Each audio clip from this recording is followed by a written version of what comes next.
قرآن میں آیا ہے کہ سب سے برے لوگ منافق ہوتے ہیں۔ منافق کون ہوتے ہیں؟ جو دل میں ایک بات رکھے، منہ سے دوسری بات کہے۔ سب سے برے علماء وہ ہوتے ہیں کہ جو حق کو چھپائیں اور پیسے یا پاور یا انفلوئنس لینے کے لیے کچھ توڑ مڑوڑ کے چیزیں لوگوں کے سامنے پیش کریں۔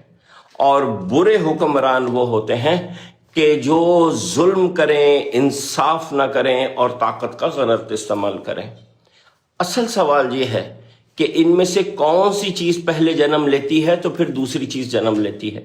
کیا حکمران برے ہوتے ہیں تو علماء برے ہوتے ہیں اور پھر عوام برے ہوتے ہیں، یا عوام برے ہوتے ہیں تو علماء برے ہو جاتے ہیں اور علماء کے بعد پھر حکمران برے ہوتے ہیں؟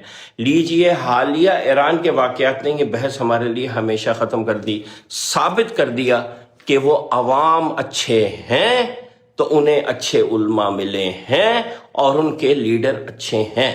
ورنہ جس طرح امریکہ نے یہ سوچا تھا کہ ان کی ٹاپ لیڈرشپ کو وہ ختم کرے گا، نمبر 1، اور ایرانی عوام کے اوپر بے دریغ وہ بمبارمنٹ کریں گے، تابڑ توڑ حملے کریں گے، تو ایرانیوں کی ہمت ٹوٹ جائے گی اور وہ پھر اس لیڈر کو منتخب کر لیں گے، مالی اور جسمانی اور ہر قسم کے مسائل سے تنگ آ کے، کہ جس طرح کا امریکہ چاہتا ہے تو سب چیز جو ہے امریکہ کے کنٹرول میں آ جائے گی۔ لیکن ایسا نہیں ہوا۔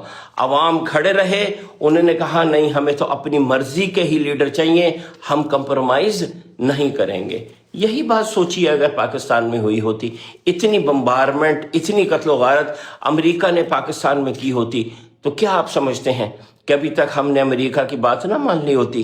ہم نے وہ لیڈر منتخب نہ کر لیے ہوتے جو امریکہ چاہتا ہے؟ بالکل کر لیے ہوتے، کیونکہ ہم خود منافق ہیں۔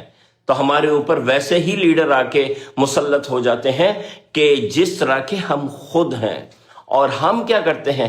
ہم خود تو سارا دن منافقت کرتے ہیں اور بلیم اپنا سارا لیڈروں کو دیتے ہیں۔ اور ایران نے یہ بات سمجھا دی ہمیں کہ نہیں، الٹا ہوتا ہے۔